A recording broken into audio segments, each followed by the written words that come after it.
The day is gone and the light of dawn holds new beginnings. The day is sounding, singing a new song.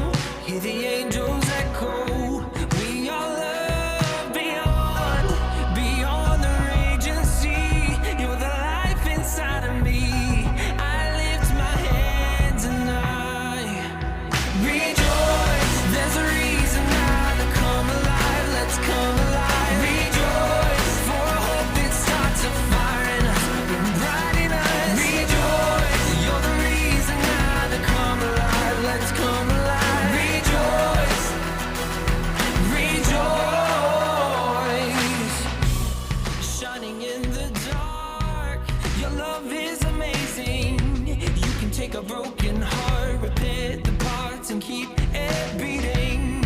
Can you feel the mountains tremble at his name? Hear the angels echo. We are loved beyond, beyond the raging sea. You're the life inside of me. I lift my hands and I rejoice. There's a reason now to come alive. Let's come alive. Rejoice for a hope that starts a fire in us and bright in us. Rejoice. You're the reason now to come alive. Let's come alive. Rejoice.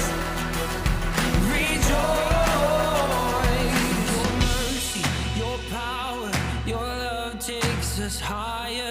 My Savior, Redeemer, you're reaching for me. And your mercy, your power, your love takes us higher. My Savior, Redeemer, you're reaching for me. Rejoice. There's a reason now to come alive. Let's come alive. Rejoice for a hope that starts a fire in us and bright in us. Rejoice. You're the reason now to come alive. Let's come alive. Rejoice. Rejoice. Rejoice.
following along with Bob Ross's tutorial.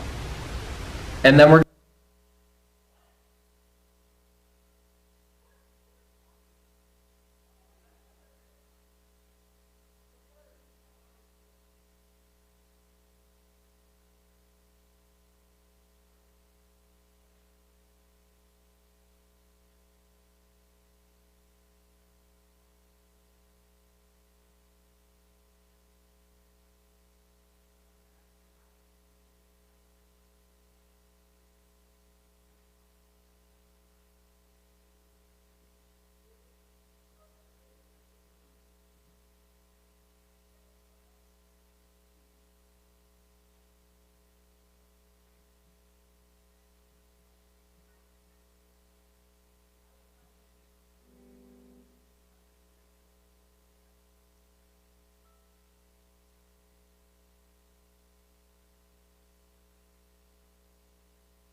Today I'm Bob Ross.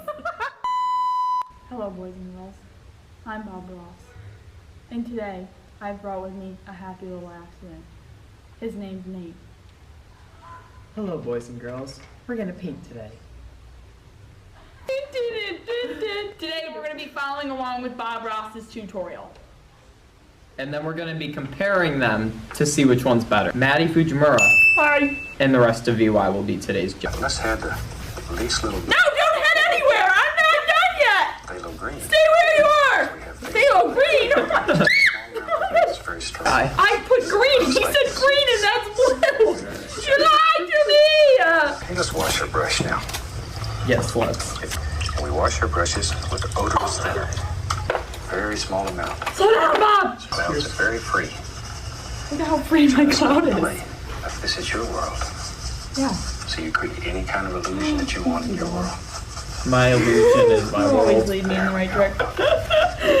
Mine looks nothing like his. Make him wisp. They need to be freer, Nate. Make your clouds freer. I cannot be. Hey, yay. What comes naturally. How bad can it possibly? All the excess paint around just really That sounds so good. precious. I need more white. White on aisle 1. I mean, See, when you put those easel scissors in there, one. Nate, yours is actually pretty good. Please don't need to lie to me. I'm not. Is that a sun? Where do you see Bob Ross's sun? I need more paper towels over here. you have a little hunk of paint right here that doesn't look like It's much. look amazing. Bob, you always make me Got a laugh. shadow. And you can move these. There's another peak. That is Bob, my peaks! I don't got them like you do. in here. His life is always peaks before mine. His life Personality all on its own. was one big peak. See, you can create little ridges where He dead? That's not true. He died of cancer. He's teaching us geometry too. Either that's your wig or that's my paintbrush, and I don't know which would be worse. I might cop it the yes, I don't care. Maybe. Yeah, I was gonna say what? There. Oh, that was so wet! See how Prussian blue, Depression blue. brown in there. That's my life. I feel depression Just blue. all the dark colors basically. You can't make Bring back sad Phalo. jokes. Let's see how sharp that is. Walk away while you Where'd you guys get all the easels? And all of the everything? upstairs. That's a lot of paper. To start making I'm gonna some FaceTime my decisions. friend and get her reaction. Decisions. Thank you very much. I need you to. Open. Wait, why? I'm not gonna lie, first of all. Why is there a rainbow? Alright, now you gotta rate them.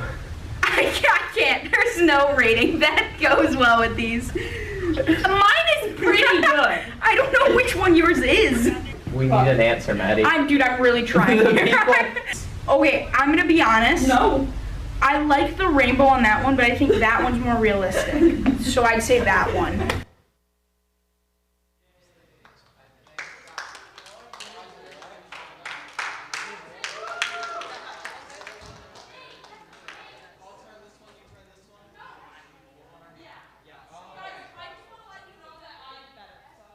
I did better, obviously. You're all gonna tell us who won.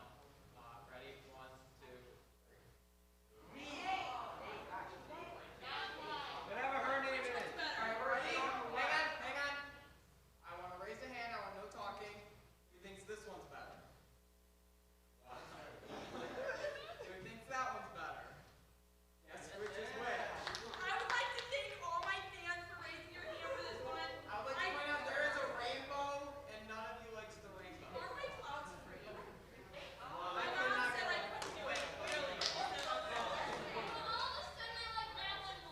Yeah, there we go. See? Any changers? Yeah, if you want Anyone like that one? better. Oh, we see some changes.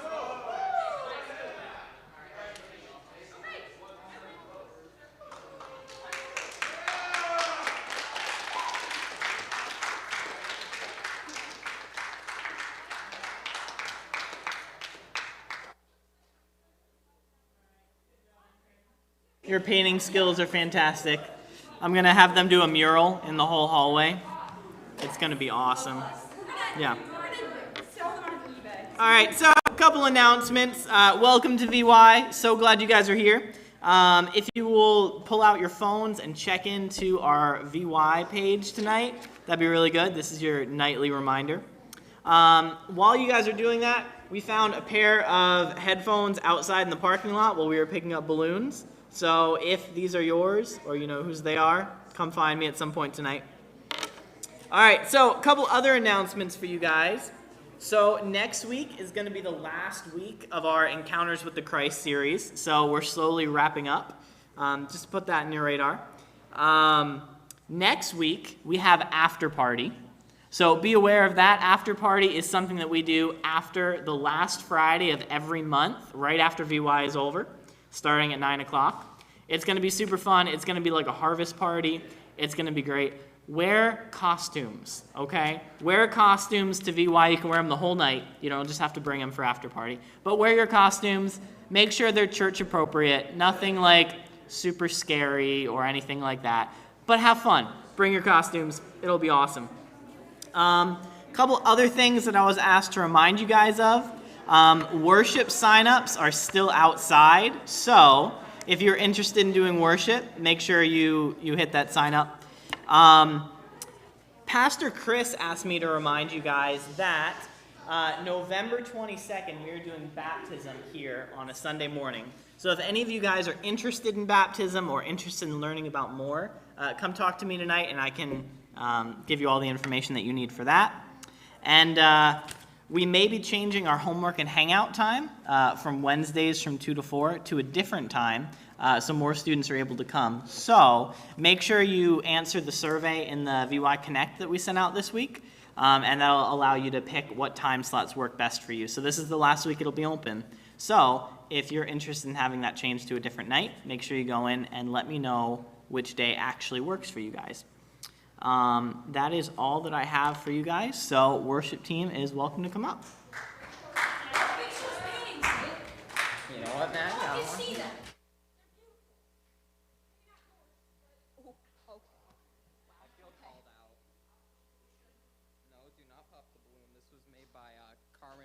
And I'm calling it Balloony.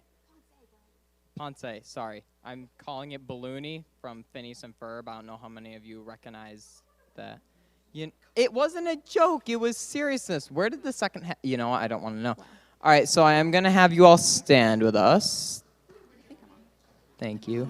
And then I'm going to real quick open us in prayer tonight once everybody's standing.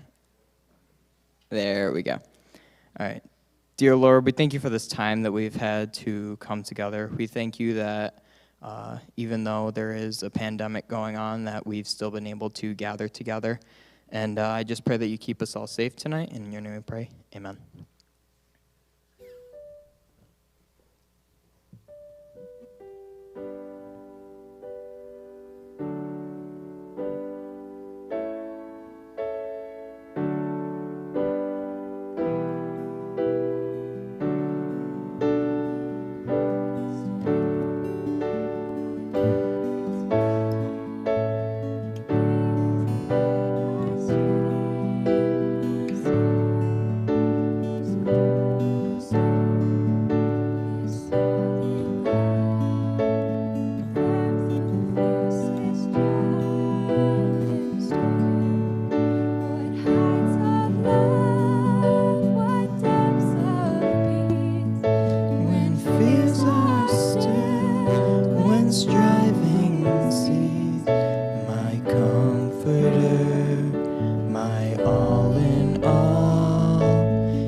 Christ alone, who took on flesh, fullness of God and helpless babe, this gift of love and righteousness, scorned by the ones he came to save, till on the cross cross as Jesus died, the wrath of God was satisfied. For every sin on him was laid. Here in the death of Christ I live.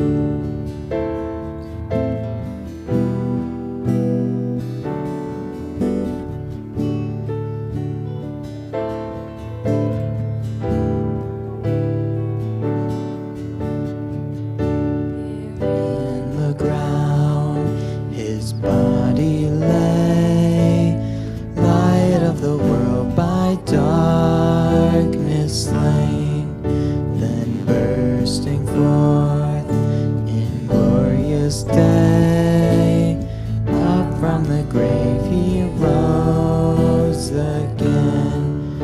And as he stands in victory, since curse has lost its grip on me, for I am his and he is mine, bought with the precious blood of Christ.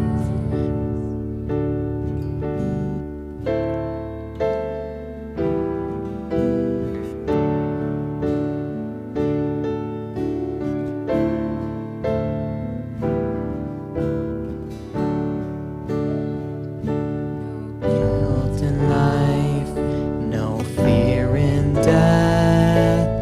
This is the power of Christ in me.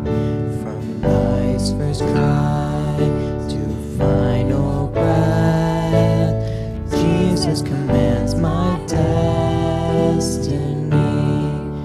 No power of hell, no scheme of man can ever pluck me from his hand till he returns or calls me home.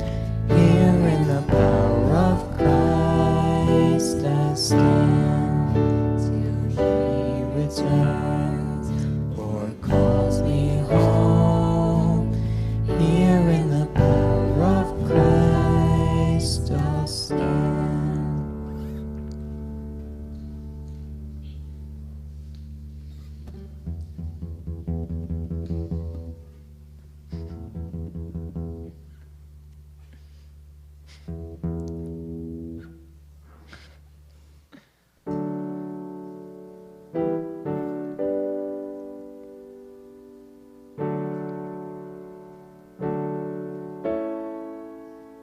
How deep the Father's love for us, how vast beyond all measure, that He should give His only Son to make a wretch His treasure. How Great the pain of searing loss, the Father turns his face away, as wounds which mar the chosen one bring many sons to glory.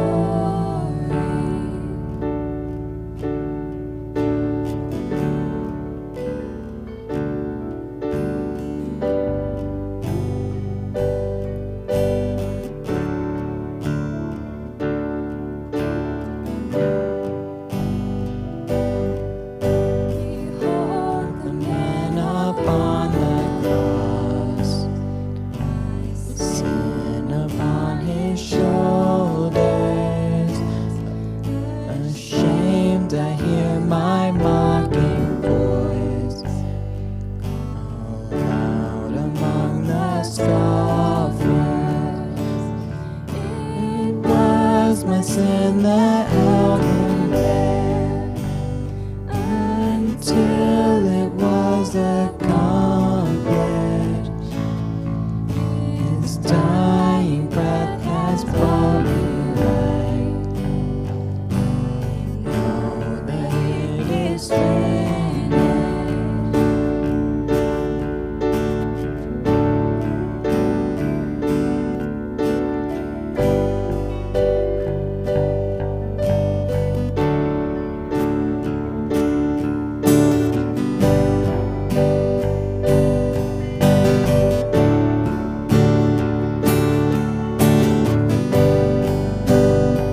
resurrection should I gain from his reward?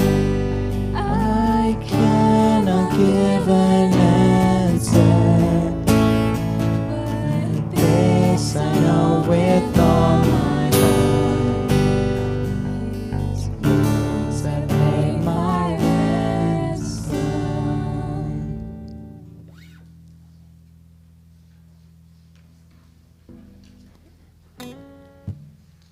Colossians 3:23 through 25. Whatever you do, do it from the heart, as something done for the Lord and not for people, knowing that you will receive the reward of an inheritance from the Lord. You serve the Lord Christ. For the wrongdoer will be paid back for whatever wrong he has done, and there is no favoritism.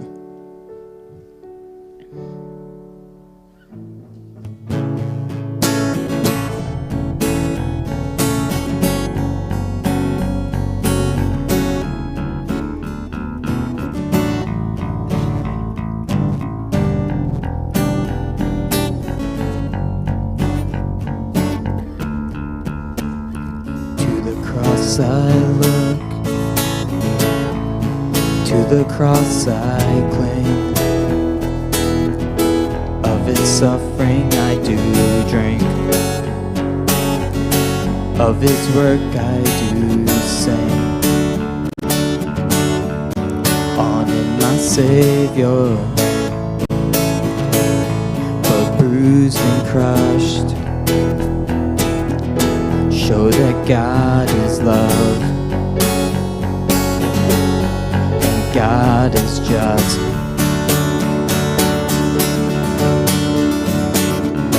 At the cross you welcome me, draw me gently to my knees, and I am lost for words, so lost in love. I'm sweetly broken, fully surrender.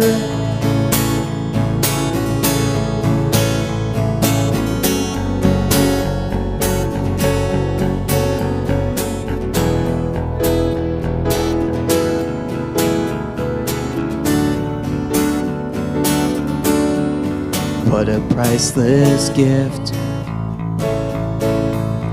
undeserved life I've been given through the Christ crucified. Call me out of death, call me into life.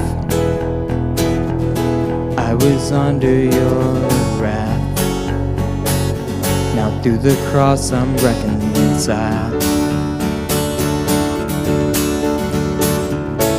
At the cross you reckon me, draw me gently to my knees, and I am lost for words, so lost in love. I'm sweetly broken, wholly surrendered, and of the cross I must confess.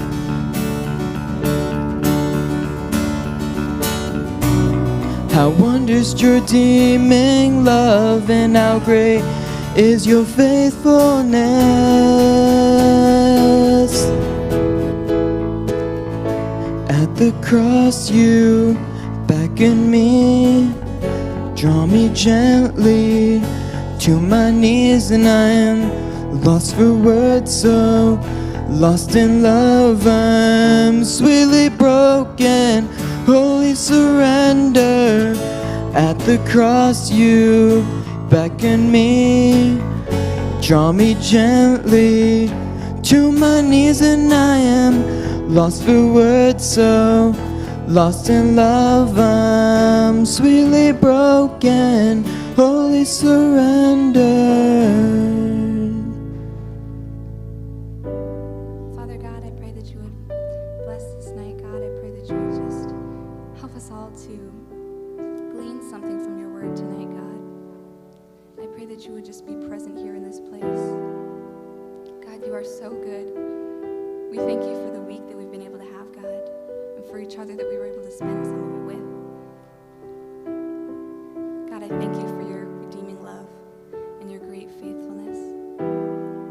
that you would reveal some truths to us tonight, God. Some things that we need to hear but might not want to.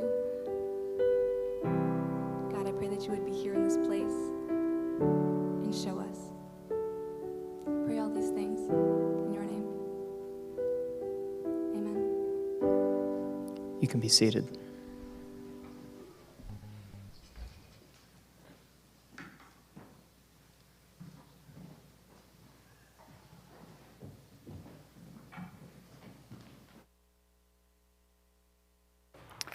All right. Oh, nice and loud. Can everybody hear me? All right, excellent. That's what I like to hear. All right, so welcome to our series, Encounters with the Christ. And it really is my sincere hope and prayer that this series is doing just that. I know a lot of you in here are Christians, have been coming to PCC for most of your lives, if not your whole life. And I'm definitely aware of that. But the reason we're starting the year with this series is because I really do want it to be a time for you to encounter Christ. If not for the first time, then just in a fresh way. A way where your eyes are constantly turned back towards Christ. Turned back towards the one that can save you, the only one that can save you. And so that's really my hope and my prayer as we go through this series, every week looking at the teachings of Jesus or an interaction that he had with someone. So turn with me to our passage for tonight. We're in Luke 6, 43 to 45. I think I have a slide for it. If we could throw that up in the back. It's Luke 6, 43 to 45. Jesus is talking and he says, "For there is no good tree which produces bad fruit, nor, on the other hand, a bad tree which produces good fruit. For each tree is known by its own fruit. For men do not gather figs from thorns, nor do they pick grapes from a briar bush. The good man out of the good treasure of his heart brings forth what is good, and the evil man out of the evil treasure brings forth what is evil. For his mouth speaks from that which fills his heart." This last phrase, "for his mouth speaks from that which fills his heart." That's really what we're going to be talking about tonight, this last phrase. When we think about what it means to be a Christian, what does that mean? What does that practically look like? The thing that most often comes to our minds is, well, what do we do? Right? What do we do as a Christian? How do we act? How do we conduct our lives? How do we live? As a Christian, I should be nice to people, right? Like that's normally what you get. I should just be nice to people. I'm a Christian. I should go to church. Definitely do that. That's important. I'm a Christian. We should follow the greatest commandments, right? Love the Lord your God with all your heart, soul, mind. Love your neighbor as yourself. So I have to make sure I go to church and read my Bible and pray. And when I love my neighbor, I should give them a hand doing things and should be helpful. Run errands for them, do whatever I can to help, right? And none of that is wrong. None of that is a wrong way to think about what it means to be a Christian. But we as Christians live in a culture, and not just like a national culture, like our entire nation, but specifically a Christian culture that's very focused with being the hands and the feet of Christ, right? How many of you have heard that phrase? We should be the hands and the feet of Christ, right? It's a pretty common phrase. Be the hands and feet of Christ. Be the hands and feet of Christ. Put your faith into action. Be the hands and feet of Christ. And the question that I want to ask you guys tonight is this. What if we were just as concerned with being the lips of Christ? It's a little weird to think about, but just think about it for a second. What if we were just as concerned with being the lips of Christ? Without neglecting being the hands and the feet and doing and serving and helping, what if we focused on being the lips of Christ?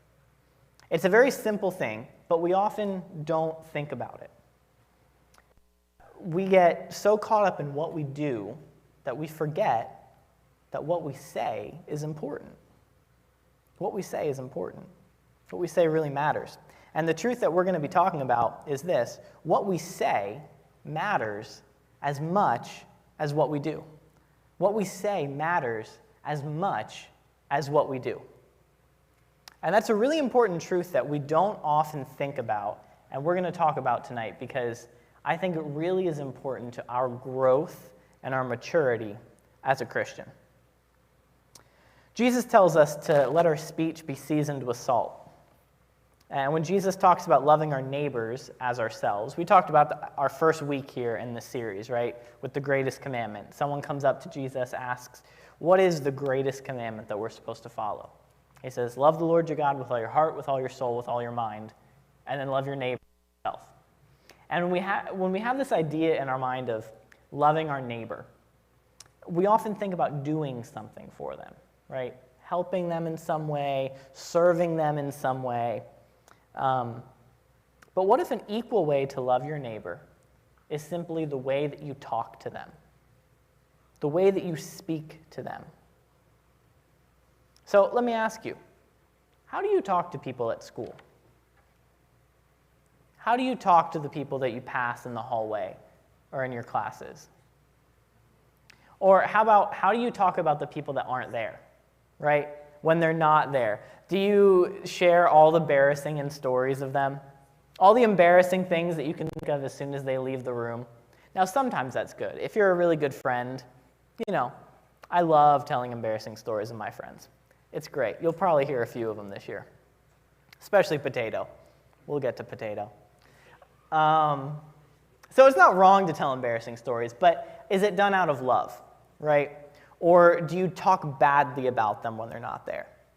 Do you talk about what they did that annoyed you so much, how annoying they are, how they make you angry and mad? Do you tear people down with your words, or do you lift them up? Do you build into them? What about your siblings? Yeah, I know. I get it. Well, if you don't have any siblings, then you don't have to worry about not being nice to them, I guess. There you go. I have 2 siblings. I'm the oldest of 3 boys, so trust me, I get it. But just think about it for a minute. Your younger brother, whether in real life or a hypothetical younger brother that you don't really have, okay? They stick their head in your room, and they ask if you can give them a ride somewhere. What do you say? Do you go, ugh, you're so annoying. Oh my gosh, stop. Leave my room. Get your own ride. And then they go and they talk to your mom or your dad, and then they come in and they're like, you have to give them a ride. And then they get in the car and you give them a ride to wherever they go, and then you give them the silent treatment because you want them to know that you're mad at them. Yeah. Or you just bicker the whole time in the car and there's no silence at all, and just back and forth and back and forth. And then you finally pull up to wherever he needs to go. You just go, get out. Kick him out of the car. All of that. How much better would it be if he sticks his head in your room and he says, hey, can you give me a ride somewhere? And you just go, sure, buddy. Where do you need to go? Just think about that difference. Think about the difference between those 2 responses.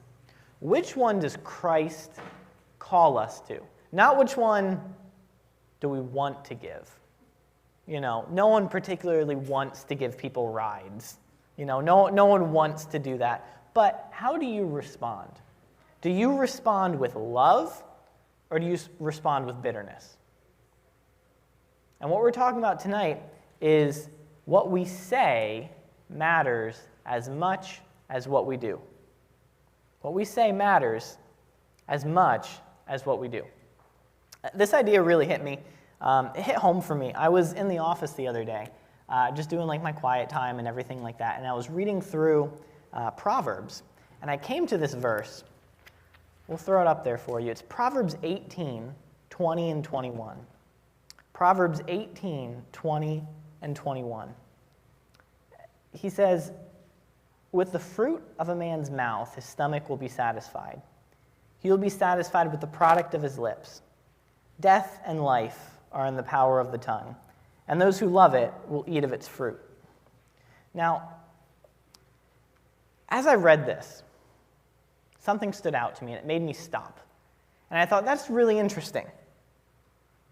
Yeah, what is that first phrase there? With the fruit of a man's mouth, his stomach will be satisfied. That's not something you normally hear, especially in Proverbs or really anywhere in the Bible. Anytime it's the fruit of a man's blank, it's normally the fruit of a man's hands, his toil, his work, his labors. You know, it's this idea of like going out into the field and working really hard and like planting and doing all the farmy stuff, however they did it back then, you know, shoveling and all that stuff, planting, and then like really working hard, and then come harvest season, you reap the fruit of your labors. You get a big harvest and you get corn or whatever you planted, butternut squash, whatever it is. You get whatever you worked really hard to get. It's the fruit of your labors, your work, your toil.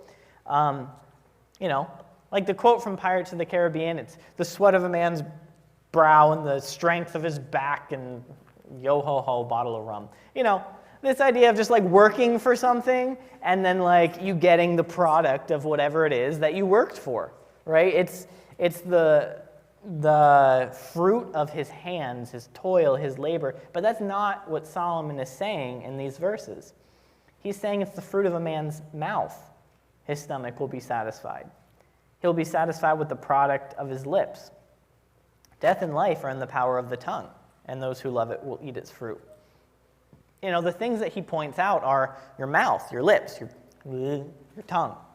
Those are the things that he points out. And the point that he's trying to make is that our words are just as important. What we say matters just as much as what we do. Just as much as what you do, what you say determines the kind of person that you are. And just let that sink in. The kind of person that you are is determined by the kind of words that you use. Are you kind? Do you have a tongue that's loving or a tongue that is sharp and biting and mean? How do you speak to the people around you, whether it's your parents or your siblings or your classmates or the people sitting next to you tonight? How do you speak to them? What kind of words do you use? What kind of tones do you use when you speak to them? Back in our passage in Luke, Jesus, he has a little bit more to say about it. He gives us an analogy of a tree and its fruit, right? Tree and its fruit. So it's this idea, and I've heard this passage like 6,000 times growing up. You know, good man, good things out of the good of his heart, all that stuff. I think I had to memorize it like every year at school, all that kind of stuff. So I've heard this, and I'm sure you've heard it so many times too. But it's this idea of a tree bearing its fruit, and they have to match, right? The tree and its fruit have to match. So imagine you're going to an apple orchard, right? And you walk up to a tree, and you go up to it, and the trunk is all like cracked and rotten inside, and there's like mold, and it's super gross. So picture this. So a couple weeks ago, many weeks ago, I went to the College in 20s, like Gourds and Ghouls event outside and all that, and I carved a pumpkin there, because we were doing pumpkin carvings. And it was great. It was kind of cool. It was just like a smiley face. It was nice. He had a nice like little crooked smile, some buck teeth. It was a great little carving. I loved it. And I got home and I put it out on our balcony. And I forgot about it. Just totally forgot about it. Do you know what happens when you like carve a pumpkin and you just let it sit somewhere for a while? It gets rotten, right? It gets super gross. Well, it hit the rotten level like 3 weeks ago. Do you know what happens if you forget about a rotten pumpkin? It gets moldy. Well, it hit the moldy level about 2 weeks ago. Do you know what happens when you forget like a moldy pumpkin? It reaches like biohazard level. It's super gross. So I went outside yesterday and I was like looking down. I was like, oh, it's my pumpkin. And it was kind of like collapsing in on itself. And I was like, that's not normal. It's probably time to throw it out. And then I looked around it and there was like this, I kid you not, green goo coming out the side. I was like, well, that's gross. It's time to throw it out. So like I picked up the lid, because you know you like cut the hole in the top and so you can like reach in. So like I picked that up and I looked inside and there was like this 1/2 inch thick layer of fuzzy mold, just black and white and gray, assortment of colors inside. Super disgusting. It was nasty. So I went to go pick it up and like got a trash bag, threw the top in, picked up the pumpkin. Well, it was so moldy that it molded itself to the deck and was stuck to the wooden floorboards. So like I picked up the sides and like pulled up, and then the bottom section of the pumpkin stayed stuck to the wood, and you could just like see through it. So like I threw out the side, I had to get my paint scraper and like scrape it, and it was just absolutely nasty. I never had to see that in my life. So disgusting. So you're at an apple orchard, and you walk up to a tree, and the tree looks like that pumpkin. Do you want to get apples from it? So I knew the middle school boys were going to say sure. I knew it while I was rehearsing, and I knew it. Okay, there's more of you. All right. So some of you would. I don't recommend it. All the power to you if you want to. Live your life. I'm not. I see a tree like that, I'm not going to eat its fruit. It's disgusting. Even if the fruit looks okay, I don't want to eat from a tree that has molded itself together. That's just disgusting. So then you go up to the next tree, and the trunk looks really good, right? Like whatever a healthy tree looks like, just like nice bark or whatever it is. It's just a really solid looking tree. Super healthy, it's great. And so you reach up to grab the fruit, and the fruit has molded itself onto the branch, like the pumpkin onto the balcony. It has molded itself on there. I don't care how healthy the bark looks of this tree. I am not going to eat a moldy piece of fruit, right? So the analogy that Jesus is making is it doesn't matter if the tree is disgusting and the fruit's fine, you're not going to want to eat it. It doesn't matter if the tree is good, if the fruit is moldy, you're still not going to want to eat it. The only time you'll actually get the fruit and want to eat it is if the tree and the fruit both look okay. And mold anywhere to be seen. Don't eat mold. Okay? If you get anything out of this lesson, don't eat mold. Okay? But what Jesus is saying is this is an analogy of your heart and your mouth. Your heart and your mouth. Jesus is saying here, each tree is known by its own fruit. A bad tree does not produce good fruit. A bad heart can't speak kindly. And if you have bitter, sharp words, if you talk to people and the words that you use are just mean and cruel, it's not a mouth problem, it's a heart problem. That's the analogy that Jesus is getting at here. And then he goes on to say, each tree is known by its own fruit. Men don't gather figs from thorns, and they don't pick grapes from a briar bush. He's saying the tree has to match its fruit, right? The tree has to match. If you're at an apple orchard, you can't expect to find a pineapple, right? That's not how that works. Or like if you go to a vineyard, right, with all the vines and all the grapes, and you're just kind of like looking around, really confused, and then like the attendant person comes up to you like, can I help you? Like, yeah, I'm looking for a potato. That's not the right place to find a potato, right? It has to match. It has to match. And what Jesus is saying is if you call yourself a Christian, the words that you use should match that. You cannot call yourself a Christian and speak cruelly and speak mean to people. If the words you use and the tone that you talk to people, your siblings, your friends, your parents, if that is mean, you have to look at your heart because there's something wrong there. That's what he's talking about.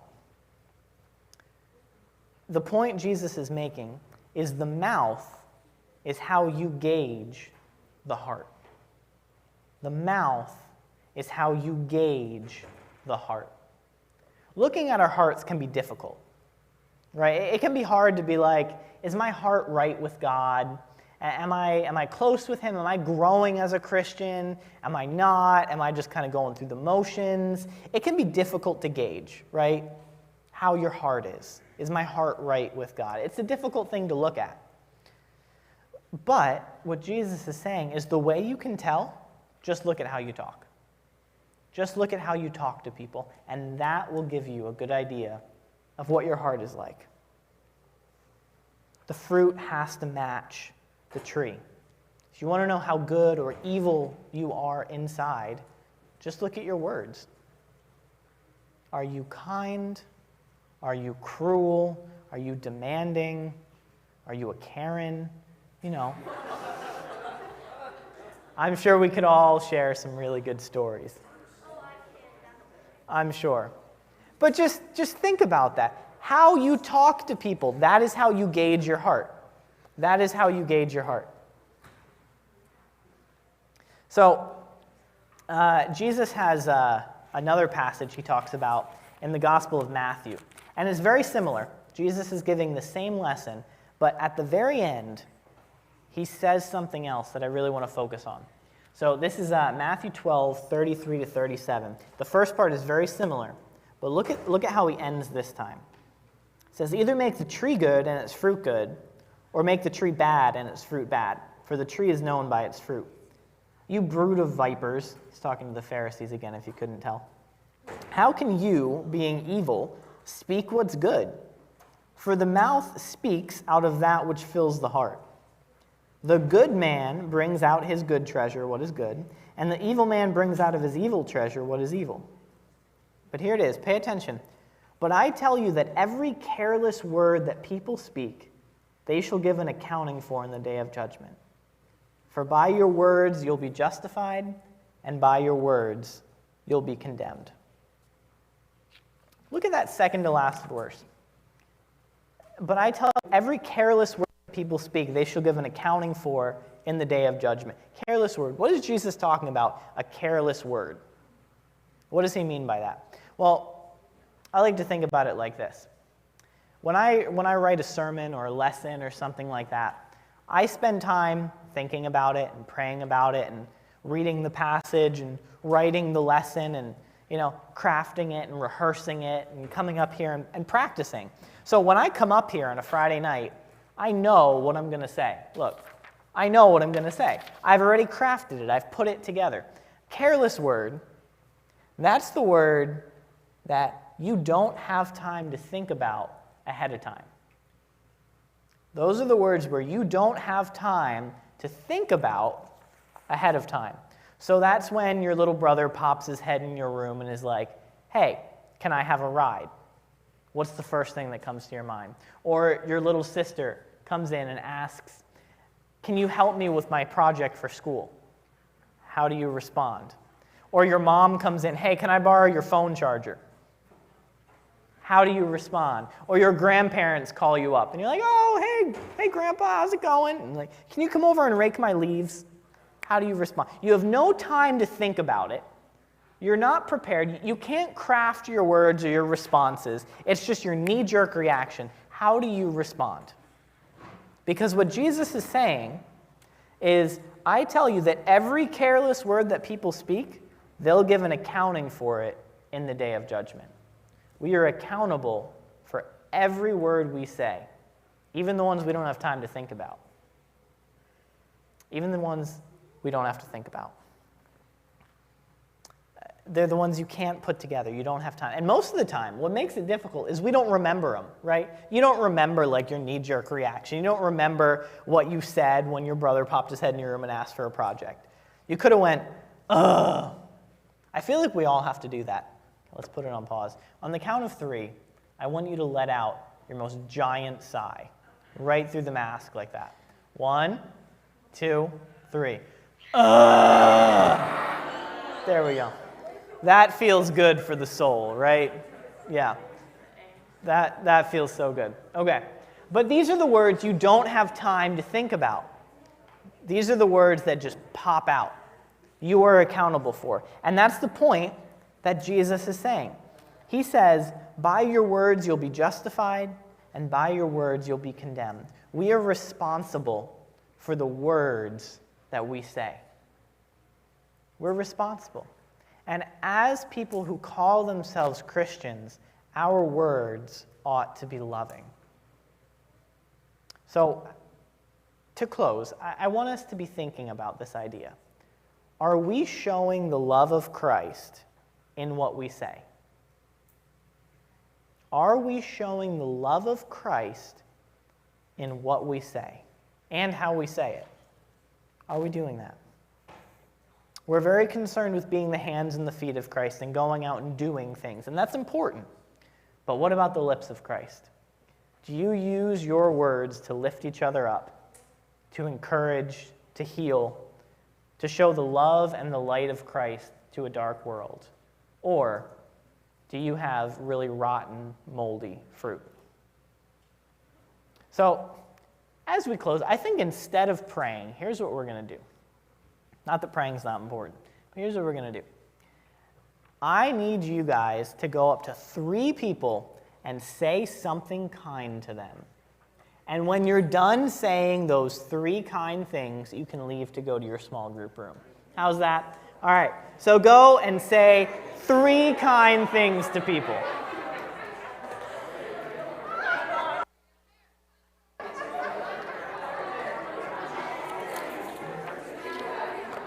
One of the people, so you had a really great talk today. You really got a lot out of it. Thank you. I appreciate it.